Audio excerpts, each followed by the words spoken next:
देखिए, कोशिश तो अव्वल तो पहले ये करें कि आप ऐसा प्रोडक्ट सोर्स करें जो 2-3 सप्लायर के पास अवेलेबल हो। दूसरा, जब एक प्रोडक्ट एक सप्लायर बढ़ाए ना रेट, तो दूसरे सप्लायर पे उसको सोर्स करवा के, उसको डिस्प्यूट करा के या उससे प्राइस कंफर्म करा के वहाँ पे डाउन करवाना है। इससे क्या होता है, कंपटीशन क्रिएट हो जाता है। मैं आपको बड़ा ड्रीमी आंसर नहीं कर रहा हूँ, मैं आपको रियलिस्टिक बता रहा हूँ। मार्केट में जब रेट गिराना हो ना, कंपटीशन क्रिएट कर। एक तो ऐसे प्रोडक्ट जो रनिंग प्रोडक्ट्स हैं उसमें इतना कंपटीशन होता है कि कराची में, मैं आपको पोजीशन बताऊँ हमारे हब की, कि हमारे जब पिकअप के बंदे जाते हैं ना, तो इनके पीछे जो हमारे सप्लायर्स हैं और उनके जो बच्चे हैं, वो एज अ इंटेलिजेंस एजेंट काम कर रहे होते हैं कि ये कौन सा किसका माल, क्या आइटम जा रहा है, तो वो जाके उसका रेट कम करके लगा। तो इस तरह से आप ऐसे प्रोडक्ट एक सोर्स करें जो कंपटीशन में हो, जो मल्टीपल वेंडर्स के पास हो, तो उसका रेट गिरने के चांसेस बहुत ज़्यादा होते हैं। और ऐसा प्रोडक्ट जो एक ही सप्लायर के पास है, तो वहाँ पे कोई भी सप्लायर है, या बड़ी बदकिस्मती हमारी सप्लायर और ट्रेडर्स का माइंडसेट होता है कि बिक रहा है तो रेट चढ़ा दो। अभी ये गलती स्टार्ट में मैं भी करता था। मैं सारी कैंपेन में मैंने एक प्रोडक्ट ढूंढ भी ली, फिर उसमें उसका जो स्टॉक है वो एचसी में खत्म हो। आप जब प्रोडक्ट चलाओ है ना, आपने जो प्रोडक्ट चलाई है, सबसे पहले आप ये देखो इसमें एचसी में कितने सप्लायर सेल करें, कितना स्टॉक पड़ा हुआ है। सबसे पहले अपने ये काम, फिर जाके आप अपने कैंपेन को और ऑप्टिमाइज करें और चलाएं। अभी ये जो चीज मैं चला रहा हूँ ना, इससे पहले मुझे बहुत अच्छी चीज मिली थी। एक फुट मसाजर आया था साल पहले, बहुत अच्छा चलता था, लेकिन उसका स्टॉक खत्म हो गया। तो अभी जब मैंने दोबारा जो चीज मैंने चलाई, सबसे पहले मैंने ये देखा कि उसका तकरीबन एचसी में अभी भी 7,000-6,000 स्टॉक पड़ा हुआ है, चाहिए फिर और मल्टीपल लोग चला रहे हैं। तभी मैं जाके उस चीज को मैंने आगे स्केल किया, तभी मैं चलाऊं। अगर एक बंदे ने बंद करी, दूसरे के पास होगा, दूसरे ने बंद करी, तीसरे के पास होगा।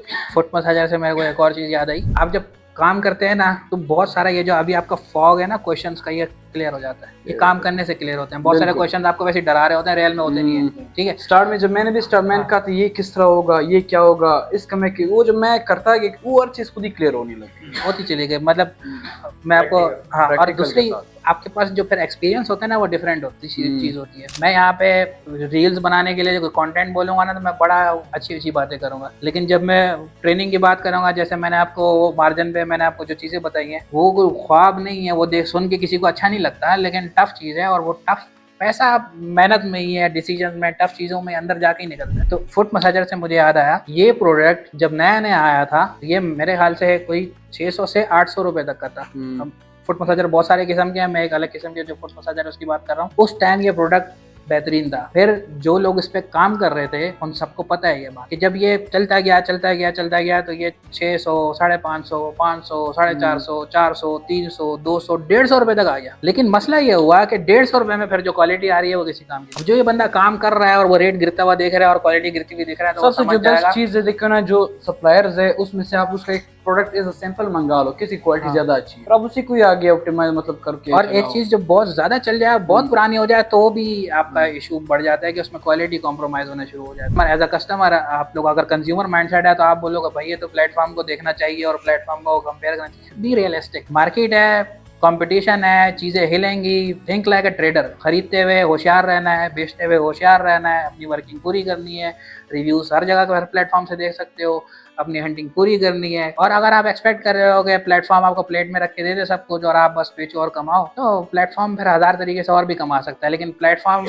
एज अ प्लेटफॉर्म काम कर रहा है, तो वो फिर आपको सप्लायर की डिससेटिस्फेक्शन रेटिंग्स दे रहा है, वो आपको इंस्पेक्शन वीडियोस दे रहा है, वो आपको अराइवल वीडियोस दे रहा है, वो आपको ऑपरेशंस खुद मैनेज करके दे रहा है, वो आपको एक्सचेंज दे रहा है। वो सिस्टम पे फोकस्ड, कि मैं क्वालिटी कवर करूँ सिस्टम से, रेटिंग से, वीडियोज से। और फिर आपके स्टॉक का मसला है तो स्टॉक कंफर्मेशन का मॉड्यूल है, प्राइस का मसला है तो प्राइस डिस्प्यूट का मॉड्यूल है। वो सिस्टम पे काम करते करते डेटा से आपको इंटेलिजेंस दे रहा है। इवन इस हद तक कि आप लोग सबको अगर पता है, आप काम करते हैं, जब आप एचएससी के पोर्टल पे जाते हैं, ये सर्विस बाकी सॉफ्टवेयर हाउसेज वाले हैं या जो सर्विसेज दे रहे हैं वो सेल करते हैं। हम आपको फ्री में देते हैं कि आप जब लाहौर सेलेक्ट करते हैं, तो आपको नीचे लिखा हुआ जाता है कि लाहौर में ये वाला कोरियर अच्छा परफॉर्म कर रहा है और ये वाला कोरियर सस्ता है, और ये बहुत ज्यादा बेस्ट, और ये हमारे डेटा से निकल के आ रहा है। तो हम आप इस तरह से आप समझे कि हम एज अ प्लेटफॉर्म एक सिस्टम तैयार कर रहे हैं जो आपको हेल्प कर रहा है हर स्टेज पे। जब आप काम करेंगे तो ये और चीजें खुद ब खुद जो क्लियर होती रहेंगी।